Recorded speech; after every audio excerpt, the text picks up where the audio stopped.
Oiga, Vladimir, ¿cómo se le ocurre trabajar sin arnés? Vladimir, póngase el arnés. ¿Cómo?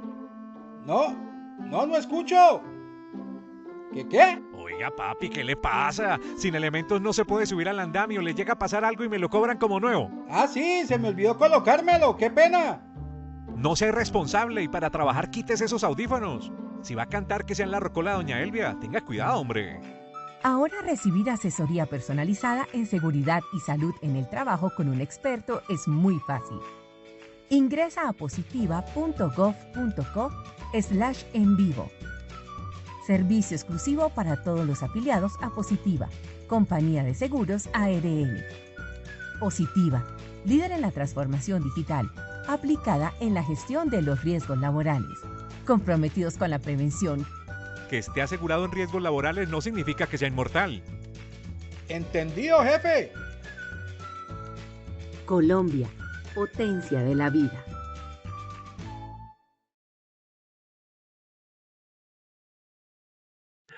Muy buenos días para todos nuestros asistentes. Reciban un cordial saludo desde Positiva Compañía de Seguros y Positiva Educa. Soy Wilmer Carrasquilla y les doy una muy especial bienvenida a nuestra acción educativa de la Comunidad Nacional de Conocimiento para la Prevención de Peligros en el Sector Construcción, con la temática titulada Criterios para establecer el control de riesgos, peligros en el sector construcción.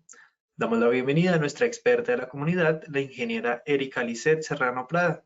Ella es ingeniera ambiental, especialista en impacto ambiental de proyectos y especialista en seguridad y salud en el trabajo, con amplia experiencia en el planear, hacer, verificar y actuar en el sector construcción. Docente universitaria con más de 6 años de experiencia en posgrados con publicaciones escritas y digitales para medios impresos y digitales. Ingeniera Erika, muy buenos días y bienvenida. Hola, buenos días para todos. Qué rico encontrarnos en esta mañana, ya hoy con nuestra séptima estación de esta comunidad tan interesante que son peligros en el sector construcción.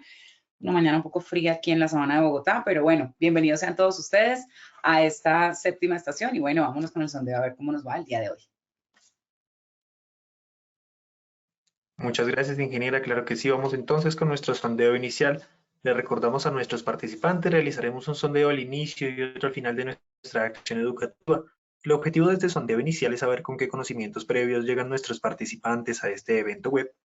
El objetivo del sondeo final es saber con qué conocimientos se retiran del mismo. Vamos entonces con esta primera pregunta.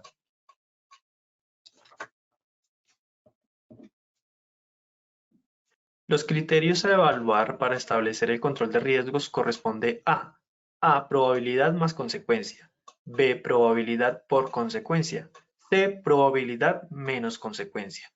Vamos a dar 15 segundos para que puedan responder esta primera pregunta. Les recuerdo, desde su dispositivo móvil o computador aparecerán estas 3 opciones de respuesta para que ustedes seleccionen la que consideren es la correcta. Vamos a ver los resultados de nuestra primera pregunta.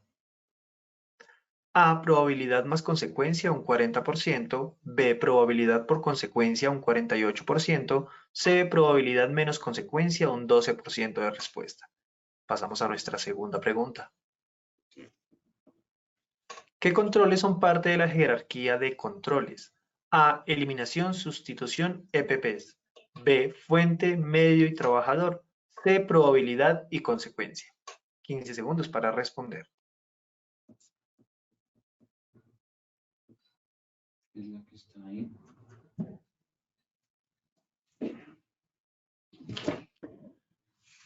Estos son los resultados de nuestra segunda pregunta. A, eliminación, sustitución, EPPs, un 36%, B, fuente, medio y trabajador, un 54%, C, probabilidad y consecuencia, un 10% de respuesta. Nos iremos con nuestra tercera y última pregunta de este sondeo inicial.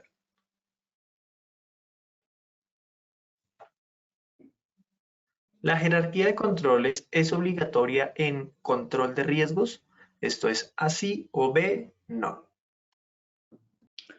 Jairo Hernán Collazos nos saluda. Hola Jairo Hernán, buenos días, qué rico que nos acompañes. Estos son los resultados de nuestra tercera pregunta. Así, un 99%, B no, un 1% de respuesta. A todos nuestros asistentes, muchísimas gracias por habernos acompañado en este sondeo inicial. Nos vemos en el sondeo final de nuestra acción educativa. Los dejamos con la ingeniera Erika. Bueno, pensé que las preguntas iban a estar menos corchadoras y hay muchas personas que se nos corcharon las preguntas. Entonces, bueno, vamos a ver acá en el desarrollo de la conferencia cómo vamos a aclarar esas dudas entonces. ¿Qué vamos a hacer? Bueno, nuestra frase de todos los días, ver más allá, de todas nuestras conferencias, ver más allá de lo evidente. Fíjense que miraba acá las preguntas y me causó curiosidad que todavía existan. Estamos en nuestra 7ª estación de peligro sector construcción y todavía tenemos un porcentaje muy significativo, casi la mitad de los asistentes que ya ahorita nos acompañan, 135 personas. Todavía el 50% tenga dudas con respecto a eso, pero bueno, ¿eso qué significa? ¿Estamos mal? ¿No sabemos? No, significa que tenemos que continuar trabajando y seguir viendo más allá de lo evidente, porque a veces lo obvio nos parece lo más fácil de implementar y a veces no siempre es así. Entonces, bueno, los criterios que vamos a desarrollar hoy o el objetivo que vamos a desarrollar el día de hoy está asociado a definir criterios prácticos para establecer control de riesgos en el sector construcción. Vamos a saludar por acá. Hola, Cristian Villarraga nos acompaña hoy. Gracias por tus buenos saludos. Recuerden que nos pueden indicar de qué ciudad nos acompañan para poder mandar un saludo a todos ustedes. Recuerden que Positiva tiene presencia en todos los departamentos del país, entonces pues estamos con cobertura total en nuestro tema de cobertura de riesgos. Bueno, siempre de una manera u otra nos causa curiosidad saber quién me exige qué. Entonces pues vamos a empezar con ese ejercicio. ¿Qué me exige o quién me exige qué? Bueno, vamos a identificar el marco legal de esta condición de control de riesgos y vamos a aclarar esas 3 dudas que nos quedaron. Bueno, claro que la tercera pregunta sí fue contundente, el 99% sí es obligatorio la jerarquía de controles. En lo que estamos con un poco ¿cómo sería la palabra? No estamos como tan conectados con las anteriores conferencias, es la jerarquía de controles. Y ni siquiera con las anteriores conferencias, es con el marco legal y eso lo vamos a ver ahorita. Entonces no se preocupen porque lo que vamos a hacer es conectar con el marco legal, una parte muy práctica. Vamos a ver un video, como siempre, vamos a tener fotografías y videos para que podamos hacer un análisis mucho más práctico de ese marco legal. Entonces, dentro del ejercicio del marco legal, vamos a apoyarnos en 2 normas y una guía. Vamos para hoy a desarrollar el decreto 1072 del 2015, la resolución 032 del 2019 y la guía técnica colombiana, la GTC 45. ¿Por qué la incluí?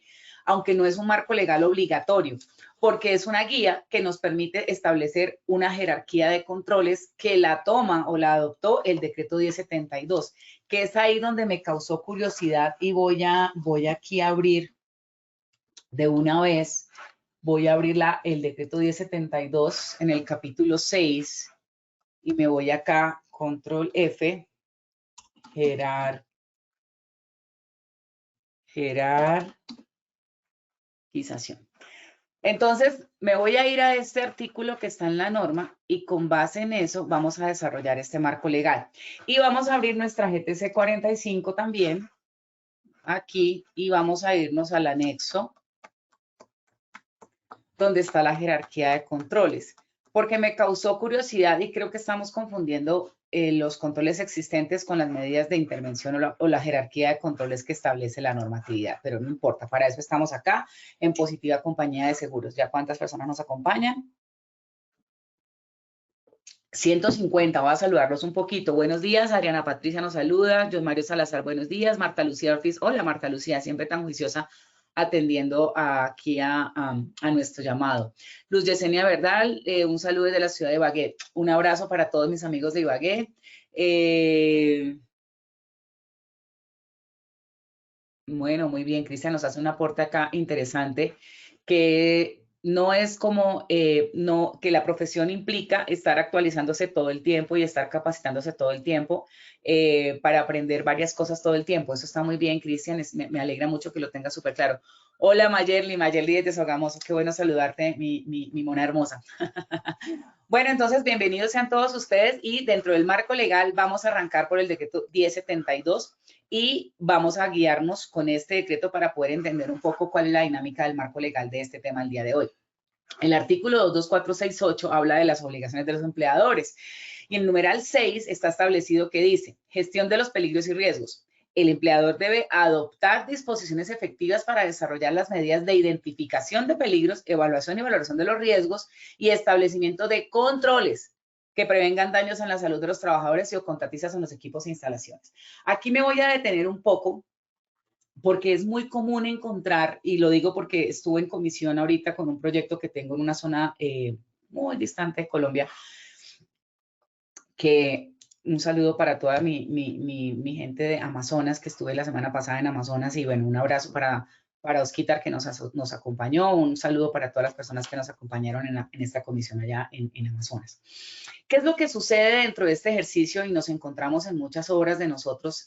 Cuando estamos en Bogotá, es muy normal ver a todo el mundo con su casco, con sus equipos, con sus botas, con todo, porque de alguna manera u otra se centra la atención en la ciudad capital, en Bogotá como tal. Pero ¿qué pasa con aquellas ciudades? Incluso, por ejemplo, Mayerly, que está en Sogamoso. ¿Qué pasa en esas construcciones donde no hay tanto control? ¿Sí? Porque de pronto la interventoría es más ambiental, porque de pronto el pliego de condiciones no exige un control de seguridad y salud en el trabajo. ¿Qué pasa si a mí nadie me exige? Se lo está exigiendo la norma. Adoptar disposiciones efectivas para desarrollar las medidas de identificación de peligros, evaluación y valoración de los riesgos. Establecimiento de controles que prevengan daños en la salud, contratistas, de los trabajadores y o contratistas y en los equipos y instalaciones. Eso es lo que quiero llevarlos el día de hoy con esta conferencia y por eso me voy a centrar en esta diapositiva número 13. Nosotros tenemos una obligación desde el marco legal y dice adoptar disposiciones efectivas. Aquí no me está diciendo que lo intente. Aquí no me está diciendo que como hace mucho calor, entonces la gente no se pone el casco. Aquí no me está diciendo que como la gente de pronto viene de una cultura diferente a una cultura como la de Bogotá, entonces no les vamos a poner botas, sino que la gente va a trabajar en tenis, ¿sí? No, aquí no me lo está diciendo. Aquí no me está diciendo la norma que mire las condiciones del clima para saber si le doy EPPs o no. Aquí no me está diciendo que mire las condiciones culturales o socioeconómicas de la población para poder darles los controles de los riesgos necesarios. No. Aquí la norma me está diciendo que deben ser disposiciones efectivas. ¿Eso qué significa? Que así como hay un trabajador en Bogotá que tiene botas con puntera para trabajar en construcción, tanto en Amazonas, como en Guaviare, como en Vaupés, como en Sogamoso, como en La Guajira, como en Barranca Bermeja, en cualquier ciudad del país, porque esta norma es un marco legal nacional, debe establecerse disposiciones efectivas. Aquí no vale, y eso agradezco mucho la presencia hoy de Cristian, que es asesor de riesgos en una ARL, de Mayerly, que trabaja en construcción en una zona, como les digo, en Sogamoso. Agradezco la presencia de ustedes y los aportes que ustedes tengan para darle a sus demás asistentes. ¿Por qué? Porque es muy importante tener en cuenta que muchas veces las empresas justifican un incumplimiento del marco legal bajo condiciones socioeconómicas, culturales o condiciones presupuestales. Y eso no puede ser así. La norma me lo está diciendo. Vamos a ver un ejercicio muy sencillo y vamos a ver ahorita un video y en ese video vamos a analizar si hay disposiciones efectivas o no.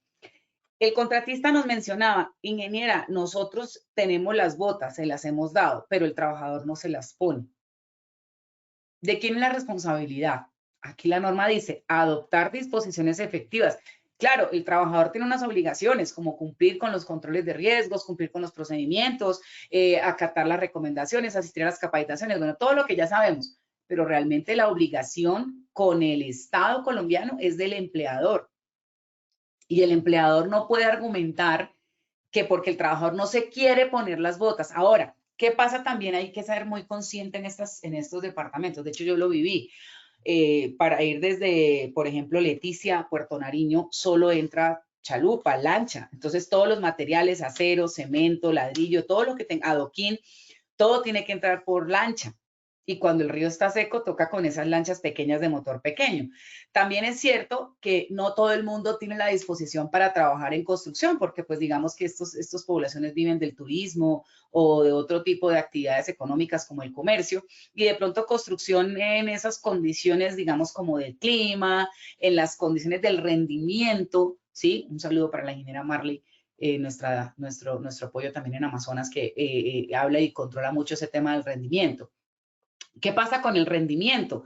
No es lo mismo trabajar en Bogotá con esta temperatura o este clima fresco, por decirlo así, a trabajar en una zona como Amazonas, donde el clima es húmedo, donde el calor está en 32 grados centígrados, a veces a 34, y el rendimiento no es lo mismo, la gente no rinde igual, y no es porque sea un tema de que sea, porque la persona de tierra caliente sea floja, no, es porque el rendimiento es diferente, porque las condiciones fisiológicas y las condiciones de la persona rinden diferente ante condiciones climáticas. Eso se tiene que entender.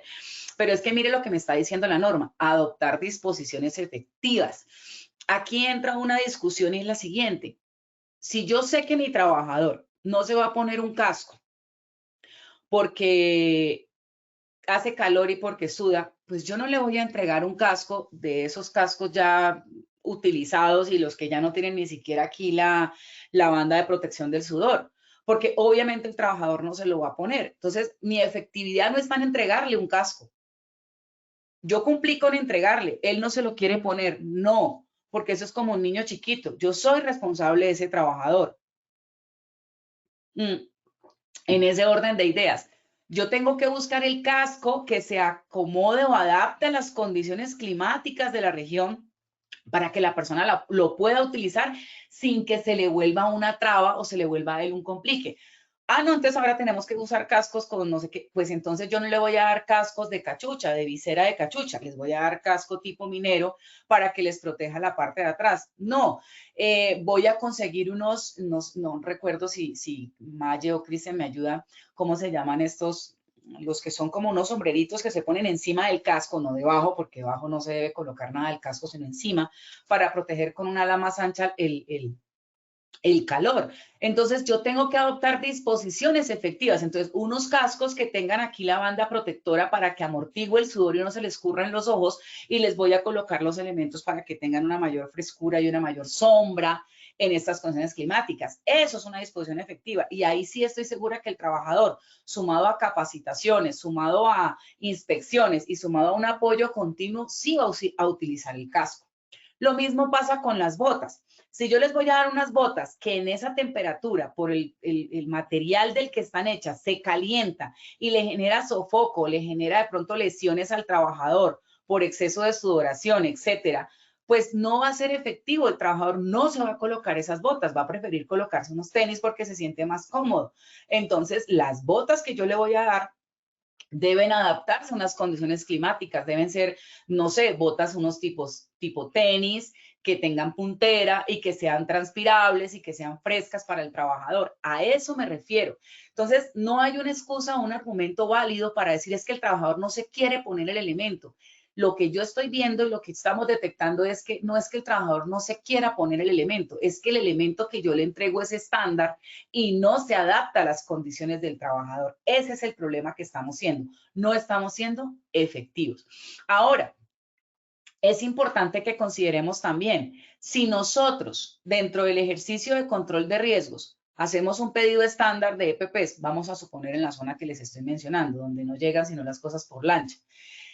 ¿Qué pasa con la rotación de personal? Entonces yo le entregué a este trabajador la dotación y se fue, se la llevó y no volvió. Entonces yo perdí el casco con amortiguador de sudor, el casco con el sombrero, las botas de trabajo tipo tenis o transpirables, o voy a poner un ejemplo muy sencillo. Si yo les doy unas botas de estas de caucho que se calientan y les empiezan a generar a ellos sofoco en los pies, pues obviamente no las van a utilizar. Entonces yo les voy a dar unas botas que sean impermeables, pero que no sean de caucho, bueno, PVC, poliuretano, etcétera, y el trabajador se va. Por eso habla la norma de disposiciones efectivas. En la eficiencia, en la efectividad se mide rendimiento, continuidad, costos y el adoptar estas medidas, estas disposiciones. Entonces yo no puedo simplemente decir, bueno, yo por cumplir voy a darle la dotación, porque no se la van a colocar. O yo por cumplir, bueno, voy a comprar todo lo que dijo la ingeniera Erika, que para el clima, que la temperatura, que el confort térmico, perfecto, pero el trabajador se me fue. ¿Por qué se va el trabajador? ¿Por qué no tengo continuidad? Si yo hice una inversión, debo garantizar una continuidad de los trabajadores. No es que se fueron y en el otro lado le pagan 20,000 pesos más. me estoy inventando, 200.000 pesos más. Claro, pero allá le pagan 200.000 pesos más, pero le descuentan el curso de Actura, le descuentan el examen médico, le descuentan la dotación. Entonces hay que también hacer ver a los trabajadores las condiciones en las que yo lo tengo en mi empresa. Mire, usted acá tiene unas prestaciones sociales, usted acá tiene unas condiciones de control de sus riesgos, usted tiene capacitación, se está formando, hay un apoyo de la empresa hacia el trabajador. Es que yo a veces miro que ven a los trabajadores como elementos que se pueden mover y cambiar, y si se va uno llega el otro y aquí no ha pasado nada. Y no es así, porque la ganancia que ya tiene uno con un trabajador que ya está con uno hay que conservarla. Entonces, a veces nos conformamos o nos acostumbramos, ¿cierto? A simplemente el trabajador no se lo quiere poner o el trabajador se lo dice fue, y entonces ahí quedamos como con esa justificación. ¿Cuál es el problema de fondo? El criterio, ¿cierto? Por eso hablábamos de criterios prácticos. ¿Cuál es el problema de fondo? Que con el criterio que yo estoy adoptando en este momento diciendo, no, es que el trabajador no se lo quiso poner, pues yo estoy expuesto a que a mí me sancionen como empresa. Mire, el Estado colombiano en la normatividad no especifica si hace calor, se cumplan unas normas, y si no hace calor, se cumplan otras. Mire, por ejemplo, los estándares de la 0312, ¿sí? Habla de, en el artículo 16 para empresas de riesgo 5, en el artículo 3 para empresas de riesgo 1 a 3, etcétera. Ahí está clasificándolos por riesgo simplemente, pero no está diciendo empresas de riesgo 5 que trabajen en tierra caliente y que no tengan sino 5 trabajadores, esto no le aplica. No, señor. Entonces, en este caso hay que ser muy consecuentes, que cuando yo entro a un proceso licitatorio, cuando yo entro a un proyecto a trabajar, como a ejecutar ese contrato, yo adopto y acojo todas las disposiciones contractuales. Y en las disposiciones contractuales siempre hay una cláusula que dice cumplir toda la normatividad ambiental y de seguridad y salud en el trabajo. Ahí está metido todo lo que estamos hablando en este momento. Entonces yo no puedo simplemente decir no voy a cumplir la norma porque hace mucho calor, o no voy a cumplir la norma porque el trabajador no se quiere poner las botas.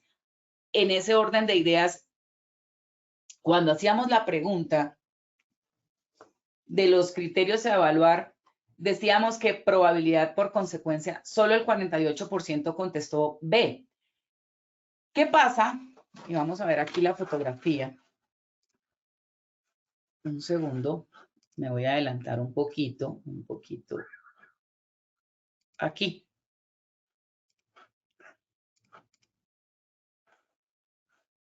¿Qué pasa si yo tengo una condición como esta? Trabajo en una zona selvática, en una zona donde no tenemos muchos recursos por la condición sociodemográfica de la población, etcétera. Pero simple y sencillamente yo decido permitir que mis trabajadores no usen los elementos que presuntamente yo les estoy entregando, ¿ok? ¿Qué probabilidad hay, por ejemplo, en este caso, qué probabilidad hay de que el trabajador, por no tener guantes, por ejemplo, por no tener un casco, por ejemplo, por no tener unas botas con puntera, pueda tener una lesión, ¿sí? En este ejercicio de estar paleando materiales pétreos o granulares? ¿Y cuál podría ser la consecuencia? Recuerden que para los controles de riesgo, yo tengo que evaluar probabilidad por consecuencia. Eso me arroja un nivel de riesgo. Y ese nivel de riesgo me establece cuáles serían las medidas a controlar, a establecer en la jerarquía de controles. Entonces, muy importante que en la pregunta 1, ¿cuáles son los criterios a evaluar para el control de riesgos? La respuesta correcta es B, probabilidad por consecuencia. Ojo, con el 48% la tiene clara, el restante pues tiene las dudas. No es probabilidad más consecuencia, porque lo hemos hablado en reiteradas ocasiones, que la probabilidad y la consecuencia son exponenciales, por eso es probabilidad por consecuencia. Si fuera, digamos, como una condición como en tareas críticas, sí sería una sumatoria de eventos, pero en este caso hay que ser una condición exponencial, por eso se multiplica. Entonces, la respuesta correcta es probabilidad por consecuencia, y con base en esa probabilidad por consecuencia es que yo establezco controles. Vamos a poner un ejemplo. Ellos aquí están paleando material. No tengo botas con punteras, pero tampoco tengo, me estoy inventando acá, no veo puntillas alrededor. Entonces, como tiene bota de caucho, pero no tiene puntera, ¿qué pasa si a él se le cae un elemento, la máquina se voltea, etcétera? Voy a tener un accidente de trabajo. ¿Por qué? Porque no tiene una puntera.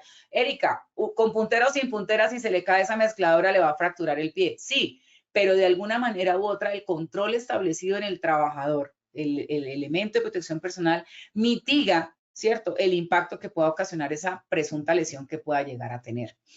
No tiene guantes, las manos, ¿no? Que son personas, agricultores que han estado acostumbrados toda la vida a trabajar sin guantes. Sí, pero buen punto. Hacían otra tarea, otra era su actividad, ¿sí? Eran agricultores o son agricultores y para ellos la condición de agricultura no genera las lesiones que genera la tarea de construcción o la actividad de construcción, perdón. Las tareas son totalmente diferentes en las dos actividades. Entonces yo no puedo decir que porque como son agricultores y están acostumbrados a trabajar a mano limpia, en construcción yo no les voy a dar guantes porque pues ellos no se los van a poner. Ojo con eso porque las condiciones de riesgo son diferentes. Eso es adoptar disposiciones efectivas. ¿Cuál sería la consecuencia en un trabajador que no utilice los guantes? Pues va a tener lesiones a nivel de miembro superior. Que no utilice las botas con puntera, lesiones a nivel de miembros inferiores. Que no tenga casco, bueno, golpes, contusiones, etcétera. Entonces, es importante. No, es que no se va a morir. Bueno, no, estoy de acuerdo. No se va a morir el trabajador por usar la pala sin guantes, eso es claro. Pero lo que trato de llevar esta conversación es, ¿y por qué yo tengo que exponer a un trabajador que de ser agricultor pasa a ser ayudante de construcción y yo no le voy a dar los guantes para que él establezca o prevenga unas lesiones en su cuerpo? Si nosotros nos vamos atrás en lo que nos dice el decreto 1072, mire lo que dice acá. Establecimiento de controles que prevengan daños en la salud de los trabajadores. Es que aquí no me está diciendo que si es una cortada, que si es que es una ampolla, que si es que es dermatitis o que si es que es un golpe o un atrapamiento. No, aquí me está diciendo daños en la salud. Cualquier daño en la salud, aquí no me lo está clasificando. Si me voy a la resolución 1401, pues ahí me va a definir cuál es el accidente grave, que aquí en la DG72, que en la 1401 que es accidente de trabajo, perdón, en la DG72 que es accidente de trabajo, en la 1401 que es accidente de trabajo grave, etcétera. Eso es claro, ¿sí? Pero aquí me está diciendo que yo debo establecer controles para prevenir daños en la salud. ¿Cómo prevengo yo daños en la salud a un trabajador que no le doy guantes, a un trabajador que no le doy casco, que no le doy protectores auditivos, etcétera, y los elementos de protección personal? En ese orden de ideas es importante que lo tengamos en cuenta. Bueno, por acá me saludan desde Cenelia María Cano desde Medellín, buenos días. Brigitte Joana nos saluda, buenos días. Fernando Cabrera, buenos días desde Rivera Huila. Mayerly Vergara desde Valledupar, un saludo para toda la gente de Valledupar. Medellín, Paola Andrea Gaitán. Dice Cenelia María, la responsabilidad es hacer que el trabajador se ponga los EPP y dotación. Para ello deben estar bien seleccionados para darles comodidad. Muy buen apunte, gracias. Espero que eso haya sido para... Por acá Cristian nos dice, toda medida efectiva radica en mejorar las condiciones en que se desempeña la labor, pero no solo es ofrecer las condiciones, es acatar obligaciones y cumplirlas. Claro que sí, es muy importante tener en cuenta que también es mi responsabilidad que el trabajador cumpla con lo que yo quiero que cumpla. Es mi responsabilidad y para eso yo tengo que establecer capacitaciones, inspecciones, medidas de control, etcétera, para poder decir en definitiva, este trabajador no quiere usar los elementos de protección personal. O este trabajador no quiere adoptar los procedimientos, o este trabajador no quiere. Es que decir no quiere es muy fácil porque simplemente el trabajador no se lo ponga, pero yo he hecho la investigación y análisis de por qué no quiere o por qué no usa mejor, porque es que el querer o no está asociado a muchos factores como la comodidad, como el rendimiento, como incluso la misma percepción física del trabajador. Si yo le voy a dar al trabajador unas gafas donde las gafas se le van a empañar y él no se va a sentir cómodo con esas gafas, pues sencillamente no se las va a colocar. Yo recuerdo un caso en uno de los proyectos que tuve en una zona minera en Colombia, donde trabajábamos allá en proyectos mayores, y los trabajadores no se colocaban las gafas. Entonces yo decía, pero ¿por qué no se ponen las gafas? ¿Qué hacemos? Esta gente no quiere, bueno, lo típico que uno siempre pone. Entonces un día me senté con él y le dije, venga, ¿por qué no se ponen las gafas? Si hay que ponérselas incluso pues por el tema del sol. Ay, ingeniera, es que esas gafas son como de obrero. ¿sí? Y la verdad no nos gusta porque no nos vemos bien. Fue un argumento válido para el trabajador. No se las ponían porque no se veían bien, porque se veían raros, porque las gafas eran todas, digamos, como baratas, para ser más específico. Decidimos comprarle unas gafas que no fueran tan económicas, sino que fueran un poquito más costosas con diseño para que se vieran más. Después no se querían quitar esas gafas, se las llevaban hasta los partidos de fútbol que ellos tenían ya en su vida personal. Entonces, a eso voy yo, es poder entender el por qué el trabajador no utiliza un elemento, no cumple un procedimiento, no acata una recomendación, es entender el por qué. Eso va más allá de simplemente de querer o no querer, va más allá y por eso ustedes deben validar eso, ver más allá de lo evidente. Olson Archila, alerones. Asumo que me estabas dando la respuesta de los sombreros. ¿Listo? Cristian me dice, se llaman monjas, trapos, cuellos, cofias. Sí, pero esas son las que van debajo, corazón. Yo digo es como el sombrerito que ponen por encima, pero bueno, ya creo que me entendieron. Pava, me dice Paola Andrea Gaitán. Bueno, sí. Alepa tipo sombrero para casco. Buenos días, ingeniera Enrique Pombo desde Cartagena. Hola, Enrique, ¿cómo vas? Olga Beltrán nos saluda desde Medipol, Kennedy Sur. Hola, ¿cómo estás? Adriana Patricia dice, esta aplicación es muy mala, se escucha entrecortado. Creería yo, Adriana, que puede ser tu internet, porque pues hasta ahora con Fernando estamos con buenos temas, hicimos prueba de sonido esta mañana y nos fue bien. De pronto revisa la conexión. Dice Aida Arango, hola, buenos días, la responsabilidad es compartida con los trabajadores en el uso de PP. Claro que sí, claro, y los trabajadores yo estoy obligado a entregarle y el trabajador está obligado a usarla, eso estamos de acuerdo. Pero cuando hablo de la responsabilidad del empleador es porque el trabajador no quiere usar el elemento, y ya es lo que hemos ido desarrollando durante todo este ejercicio. Bueno.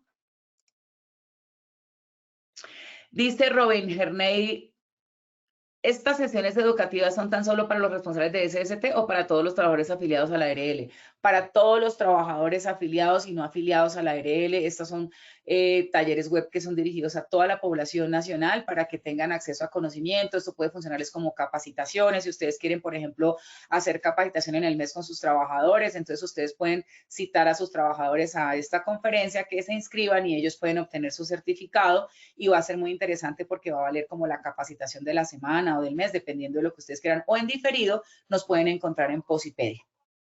¿Listo? Olga Beltrán dice, excelente, muy bien. John Mario dice, yo escucho súper bien. Bueno, Robin Herney dice, le agradezco la información. Ok, Olga dice que se escucha perfecto. Listo. Entonces, vamos a continuar ahora con la pregunta número 2. Vamos a hablar de la jerarquía de controles. Resulta que me asombré un poco cuando la respuesta de la jerarquía de controles, donde decía fuente medio y trabajador, era 54%. Vamos a mirarlo directamente de la normatividad. Entonces, en el decreto 1072, ¿qué nos dice a nosotros de la jerarquía de controles? Me voy a ir acá. Un momentito a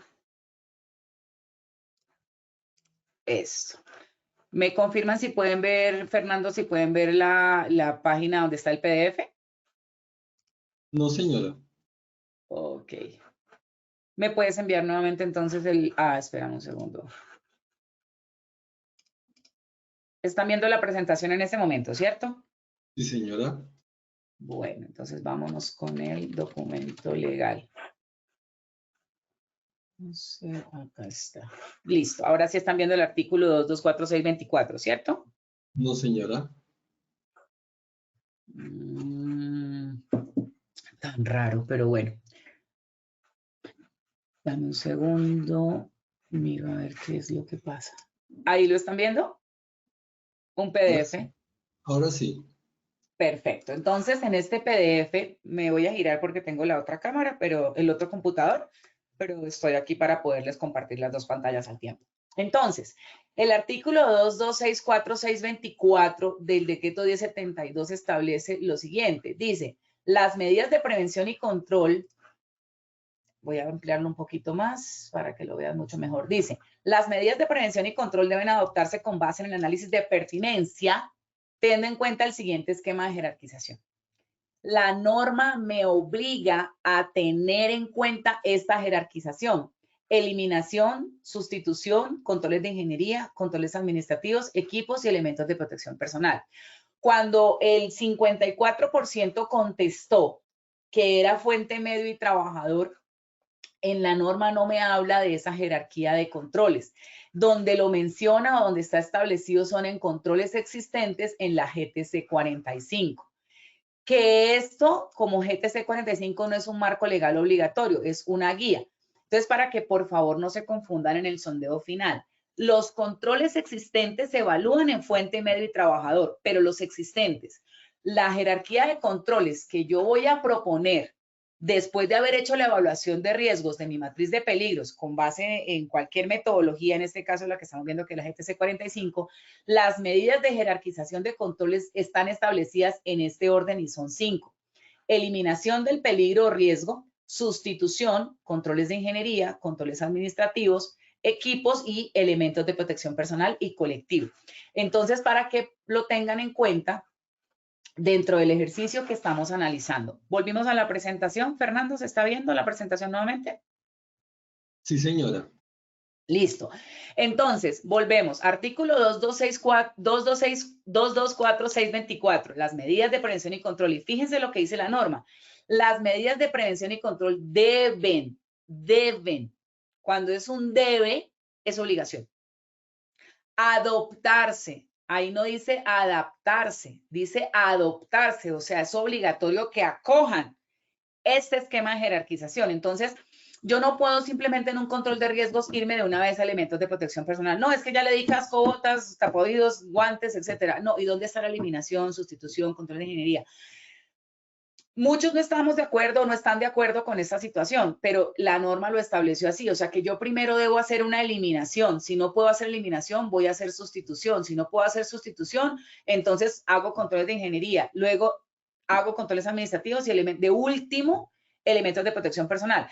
No significa que porque haya hecho sustitución, por ejemplo, no me obligue a hacer controles administrativos. Es decir, esta jerarquía de controles es para que depuremos qué es lo que se puede hacer primero en orden de prioridad, ¿sí? Lo primero que yo debo intentar hacer no es darle elementos de protección personal o colectivo, sino hacer una eliminación. Si yo hago una eliminación, pues ya no hay controles adicionales porque eliminé la condición. Voy a poner un ejemplo. Si en este caso, en la fotografía que vimos, ¿sí? El riesgo que tienen los trabajadores es de, no sé, cortarse las manos o generarse heridas en las manos por el uso de la pala y los materiales pétreos y el sudor que tienen estos climas. Y yo le voy a generar una lesión. Si yo en este momento, ¿qué hago? Yo elimino el paleo y lo hago directamente con una máquina que la misma máquina coja el material y lo cargue y lo mueva. Hice eliminación. ¿Ya para qué le voy a dar guantes al trabajador si ya no hay trabajador para exponerse? ¿Sí me hago entender? Entonces, esa jerarquía de controles es muy importante que la tengan en cuenta. Entonces, por favor, en la pregunta 2, los controles de jerarquización están asociados a eliminación, sustitución, controles de ingeniería, controles administrativos y elementos de protección personal y colectivo. ¿Ok? Listo. Sigamos aquí con la otra normatividad, que es dentro del decreto 1072 nos vamos a detener un poquito también esos criterios que debemos desarrollar en el parágrafo 1, 2, 3 y 4. Dice, en el parágrafo 1, el empleador debe suministrar los CPP sin ningún costo para el trabajador e igualmente debe desarrollar las acciones necesarias para que sean utilizados por los trabajadores. Lo está diciendo la norma. Debe desarrollar las acciones necesarias para que sean utilizados por los trabajadores, para que estos conozcan el deber y la forma correcta de utilizarlos y para que el mantenimiento o reemplazo de los mismos se haga de forma tal que se asegure su buen funcionamiento y recambio según vida útil para la protección de los trabajadores. O sea, la norma está obligando al empleador a entregar EPPs, pero además dice desarrollar acciones necesarias. Aquí no dice algunas. Dice las acciones necesarias, cuáles, todas las que sean necesarias para que los trabajadores utilicen los elementos de protección personal. Entonces no es un argumento decir que porque hay mucho calor el trabajador no se quiere poner las botas, porque entonces usted no ha implementado las acciones necesarias. ¿Ok? Parágrafo 2. El empleador o contratante debe realizar el mantenimiento de las instalaciones, equipos y herramientas de acuerdo con los informes de inspecciones y con sujeción de los manuales de su uso. Entonces, aquí, ¿qué me está obligando a hacer? Que en mis controles de riesgo yo debo tener manuales y fichas técnicas de las instalaciones, equipos y herramientas. Ahí me lo está diciendo la norma. Y obviamente realizar el mantenimiento según las inspecciones. Entonces, si yo no hago inspecciones, no tengo cómo soportar los mantenimientos. O si hago mantenimientos, pero no tengo inspecciones, no tengo cómo soportar la base del mantenimiento. Entonces, mire que aquí, desarrollando ese criterio práctico, nos estamos dando cuenta que a mí, primero, tengo que entregarle los elementos de protección personal. Segundo, debo garantizar que los utilicen y hacer actividades o acciones para que ellos los utilicen. Además, hacer la inspección y además hacer el mantenimiento. No solo de los elementos de protección personal, también de las instalaciones, equipos y herramientas. ¿Sí? Entonces, no, yo ya le di el guante y la pala está toda llena de astillas. Yo ya le di las botas, pero el piso está lleno de tablas con puntillas. Entonces, ojo con eso porque el mantenimiento es integral. ¿Ok? Ahora, otro criterio que vamos a desarrollar, parágrafo 3 y parágrafo 4. Dice, el empleador debe desarrollar acciones de vigilancia de la salud de los trabajadores mediante evaluaciones médicas de ingreso, periódicos y de retiro, y los programas de vigilancia epidemiológica con el propósito de identificar precozmente efectos hacia la salud derivados de los ambientes de trabajo y evaluar la eficacia de las medidas de prevención y control. Fíjense que aquí me está diciendo que yo debo establecer ¿qué? Acciones de vigilancia en la salud. O sea, me está asociando a los exámenes médicos de ingreso, periódicos y de retiro. ¿Cada cuánto hago un examen médico? A ver, vamos a hacer aquí un sondeo con ustedes. ¿Cada cuánto se debe hacer un examen médico?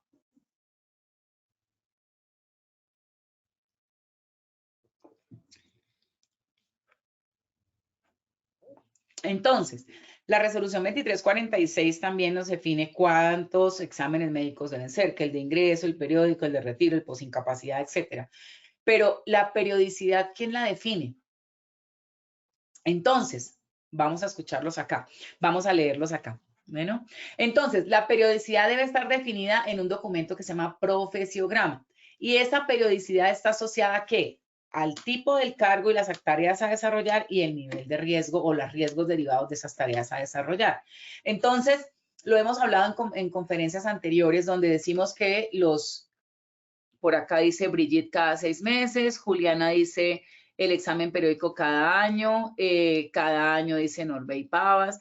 Fíjense que todos están, las personas que me están acá escribiendo, la mayoría siempre lo asocia a que es anual, pero eso no está establecido en un marco normativo de que diga que los periódicos deben ser cada 6 meses. Yo tengo empresas, clientes, a las que les hacemos los exámenes periódicos cada 2 años. ¿Por qué? Porque son riesgo 1, porque su diagnóstico de condiciones de salud no ha cambiado en los últimos 5 años, porque las tareas siguen siendo las mismas, los riesgos siguen siendo los mismos, la ubicación siguen siendo los mismos y nosotros lo establecimos con el médico ocupacional que dentro del profesiograma los exámenes para el personal administrativo son cada 2 años.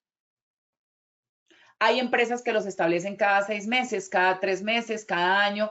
El periodo lo estableces tú de acuerdo al sistema de gestión el sistema de gestión en tu compañía. Y adicional a eso, debes hacer seguimiento, mire lo que dice ahí, programas de vigilancia epidemiológica con el fin de identificar precozmente los problemas hacia la salud. Esos problemas no se van a detectar haciendo exámenes médicos cada 2 años, cada año, cada 3 años. Los problemas de salud precozmente sí se pueden, a ver, aclaro un poquito. Sí se pueden detectar con los exámenes, estamos claros, pero no necesariamente en los periodos entre cada examen y examen. Por eso es importante hacer vigilancia epidemiológica para saber qué fue lo que le diagnosticaron a ese trabajador o cuáles son las recomendaciones médicas que le dieron y cómo vamos a manejarlos para que el trabajador no deteriore su salud. Entonces, ojo con eso. Dice el parágrafo 4, el empleador o contratante debe corregir las condiciones inseguras que se presentan en el lugar de trabajo de acuerdo con las condiciones específicas y riesgos asociados a la tarea. Entonces, aquí la norma te está obligando a que debes corregir. Ahí no dice corregir si es tierra fría, si es tierra caliente, corregir si es a la altitud, si es la humedad, si el trabajador, etcétera, etcétera. La norma me dice el empleador o contratante debe corregir las condiciones inseguras que se presentan en el lugar de trabajo. Por acá dice Robin, pensaba que el examen médico ocupacional tenía la vigencia de 3 años. Ojo, la vigencia de un examen puede vencer a los 15 días si tú cambian tus condiciones de triglicéridos, por ejemplo, colesterol.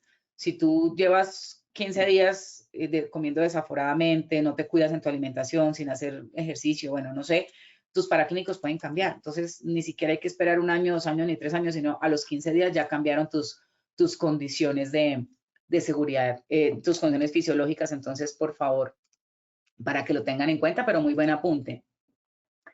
Aidarango dice, según la actividad económica y la clase de riesgo. Realmente esto lo define es el médico con la matriz de peligros que uno le entrega al médico y él con su conocimiento define cada cuánto se deben hacer y los diagnósticos de condiciones de salud, y también tiene que tener en cuenta el diagnóstico, el perfil sociodemográfico. Con el perfil sociodemográfico, la matriz de peligro, el diagnóstico de condiciones de salud, nos puede arrojar cuánto en el profesiograma se pueden hacer los exámenes médicos. Muy bien, qué rico que estemos tan interactivos.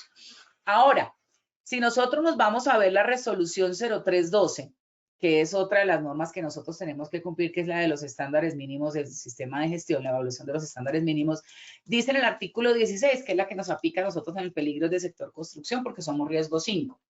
Dice, estamos obligados a identificar peligros y evaluar riesgos. Eso es un resumen de lo que tiene que ver con la conferencia. Obviamente, si quieren, pueden mirar más. Allá hay más en la resolución 0312.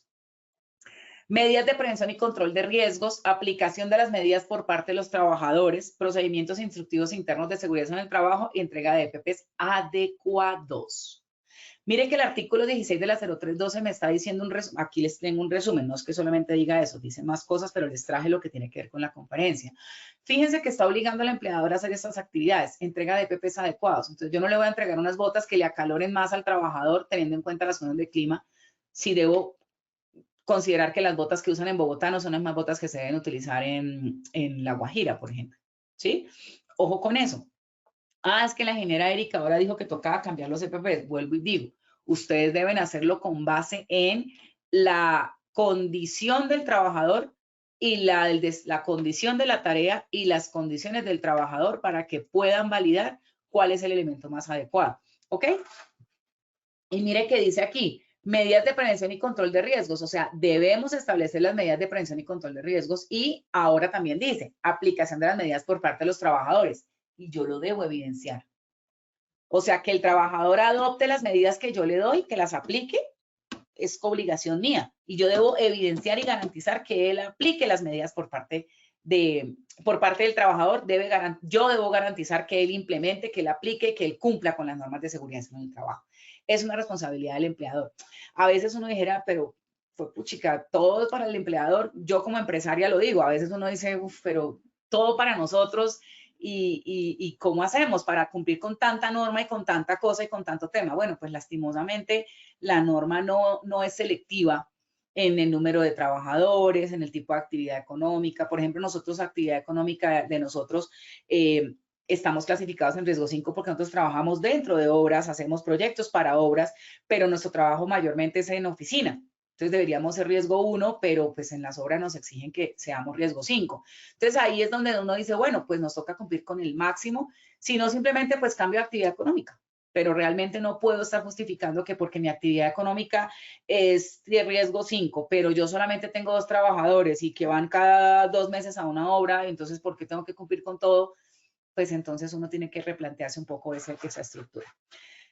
Vamos a mirar ahora sí un poco más vamos a hablar por acá un poquito. Link de asistencia. Adriana, cuando tú te registras, ahí ya queda registrada y ahí ya te dan el certificado con la asistencia del 80% del congreso, del taller. Bueno, entonces esta fotografía ya la vimos. Ya hicimos un análisis de esta. Vamos a analizar esta otra que está aquí. Me llamó la atención y quise traer esta fotografía porque encontré en esta zona de Amazonas trabajando mujeres y me pareció genial porque hace mucho no veía mujeres trabajando en construcción, pero trabajando, digamos, no como llaveras o no como maestras de pronto, sino trabajando, como diría uno, con pala en mano. Me pareció muy chévere, me llamó la atención. Exaltamos al contratista para que continuara con la contratación de mujeres. Entonces, pues aquí vimos que en la parte positiva de contratar mujeres o contratar personas de la zona, que es, digamos, una forma de mitigar un poco los impactos sociales que se tienen, pues debemos trabajar un poco más en el uso de los elementos de protección personal. Si ustedes se dan cuenta, solamente una de las trabajadoras, que es la que está atrás del árbol, que casi no se ve, pero ella era la única que tenía el casco puesto, las demás trabajadoras tenían una cachucha y por el sol, obviamente, y los cascos estaban colgados en los arbolitos como los ven ustedes. Entonces, volvemos a lo que me dice la norma. Yo tengo que garantizar que el trabajador adopte las medidas que yo estoy obligado a implementar. Entonces, aquí, ¿qué hay que hacer? Trabajo con los trabajo de capacitación, trabajo de inducción, trabajo de adecuación, revisar si porque el casco de pronto no se lo pone, si es que suda, entonces vamos a utilizar algún elemento para que pueda protegerlas del sudor, etcétera. Si ponemos carpas para que trabajen bajo la sombra, o sea, hay muchas cosas que se pueden hacer como estrategias efectivas que permitan que el trabajador utilice sus elementos de protección personal. Vamos a ver este video. Vamos a bajar aquí el volumen. Y vamos a ver este video. También es entendible, ¿no? Esto es a 32 grados de temperatura, 2 de la tarde, en una zona donde hace, como les digo, 32 grados, es un clima súper húmedo, estamos al lado del río Amazonas. Entonces, no es fácil tampoco las condiciones para que la gente trabaje. Pero eso no es un argumento válido para yo decir que no tengo que cumplir con la normatividad. Yo tengo que buscar estrategias que garanticen el uso. Entonces, por ejemplo, ahí los trabajadores tienen botas de caucho, está bien, pero ninguna tiene puntera. Entonces, digamos que ahí no tengo control de riesgo mecánico sobre los miembros inferiores. O como se pueden dar cuenta, pues no tengo los cascos y estoy trabajando con las cachuchas como comúnmente se trabaja en tierra caliente. Entonces, fíjense que aquí volvemos al punto. El trabajador, el contratista nos decía, es que ellos no se quieren poner los elementos, es que ellos no quieren hacer caso, no sé. ¿Será responsabilidad del trabajador realmente? Claro, él tiene su parte de cumplimiento y de activación de su sistema, pero las estrategias las tengo que plantear yo y las tengo que construir con el contratista, con el trabajador. Entonces, vamos a mirar una última fotografía que es esta. Aquí yo lo que les decía, hay trabajadores que prefieren usar tenis porque se sienten más cómodos con ellos, pero realmente es el elemento adecuado para hacer trabajo donde yo tengo un peligro mecánico expuesto, locativo, tengo condiciones locativas y mecánicas que me pueden generar lesión a nivel de miembros inferiores. Entonces, yendo al punto, cuando vamos a hablar de criterios prácticos no es simplemente entregarle unas botas o entregarle un elemento o poner un punto de anclaje o hacer un procedimiento por hacerlo y por cumplir, que eso nos blinda como empresa, pero no estamos exentos de que lo tengamos, pero al no implementarlo o al que no se cumpla, también nos pueden generar sanciones a nosotros.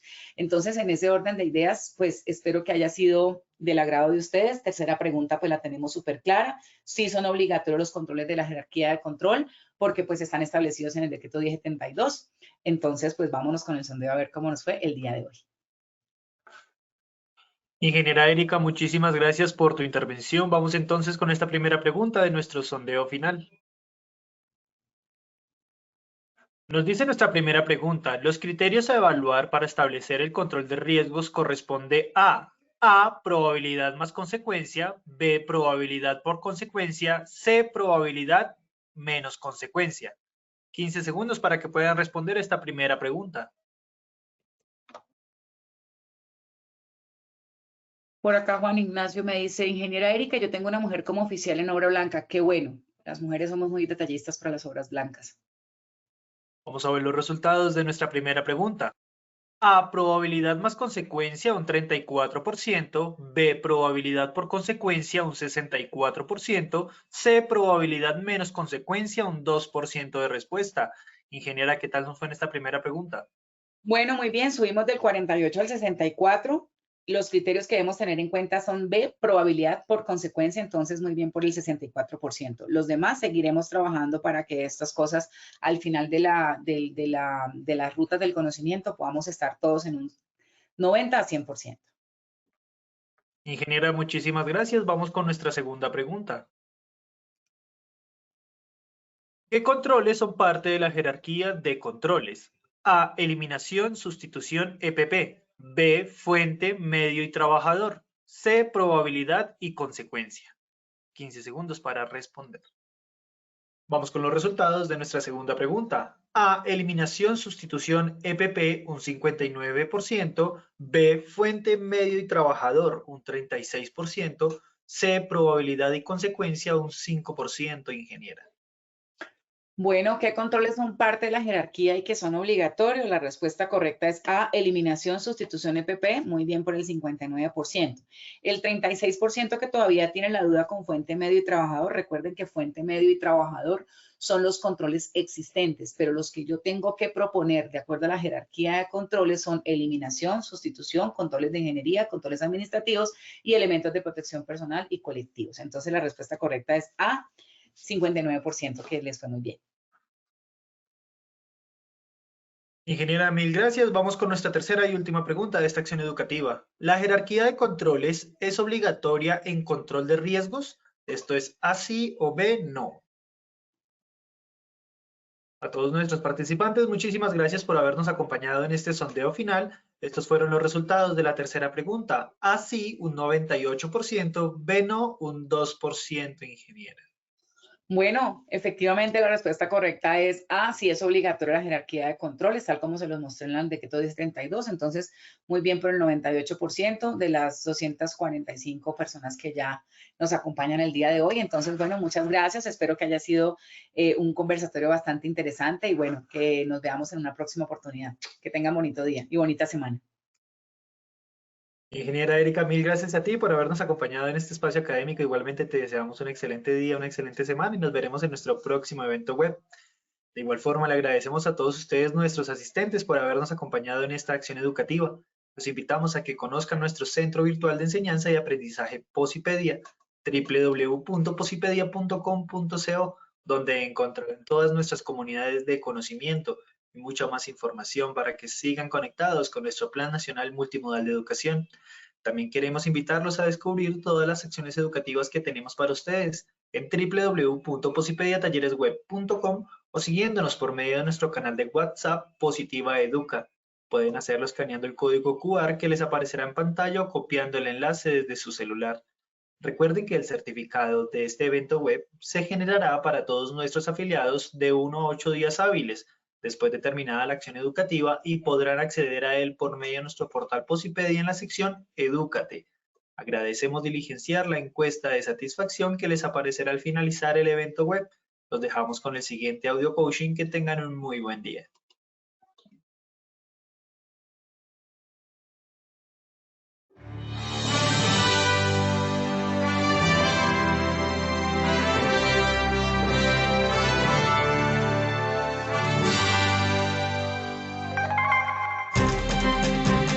Bienvenidos. A partir de ahora dispongan cada uno de sus sentidos para vivir y disfrutar las experiencias sonoras de Positiva Educa.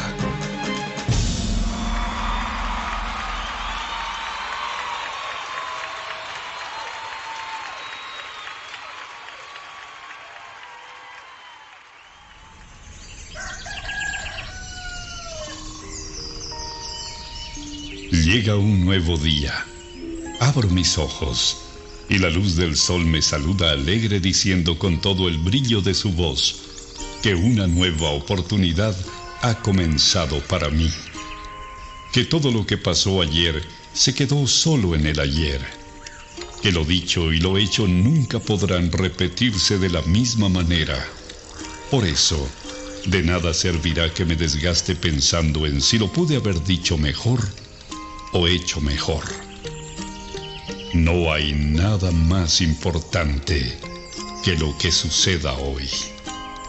Por eso, veo y veré cada día como el maravilloso regalo en el que la vida me entrega las llaves para abrir la puerta principal de una nueva opción, un nuevo intento. Y debo afrontarlo con toda la esperanza puesta en todo lo que soy capaz de hacer. Celebrando siempre el estar vivo y poder hacer parte de una familia llamada sociedad y de una casa llamada mundo. Todo lo que me sucede tiene un para qué, y ese será el detonante que hará que mi corazón explote de júbilo en cada momento de la vida, sin quejarme por nada de aquello que no salió o salga como yo espero. Y sabiendo de cada una de mis cualidades, dones y potencial como persona, me conjugaré en una sola fuerza para entregar la mejor versión de mí en lo que hago, haciéndolo de la mejor manera, porque no hay trabajo más productivo que el que se hace con alegría. Pensando en ello, mi primera herramienta será mi fuerza de voluntad, sabiendo que ella es el cimiento que hará que levante inmensos sueños. Porque si el trabajo me otorga pan y sustento para mi cuerpo, también es medicina para mi alma. Cuando escogí lleno de ilusión el trabajo que quería hacer y a lo que quería dedicarme en mi vida, también decidí hacer lo que más me gusta. Así comprendí que solo haciendo el trabajo que me gusta, celebraré la dicha de estar ocupado. Creo en mí y sé que soy capaz de alcanzar lo inalcanzable, siempre y cuando la firmeza de mis pasos me cuide de no pisotear a los demás. En ello tengo puesto cada uno de mis sentidos. Por eso mi compromiso será ser y dar lo mejor, aun sabiendo que ese triunfo se complementa acatando todas las normas y reglamentos de mi lugar de trabajo, además de practicar copiosamente el autocuidado, la responsabilidad laboral, que son la esencia para mi buen desempeño y mi seguridad. Eso me hace comprender que trabajando con amor, la vida se hace positiva.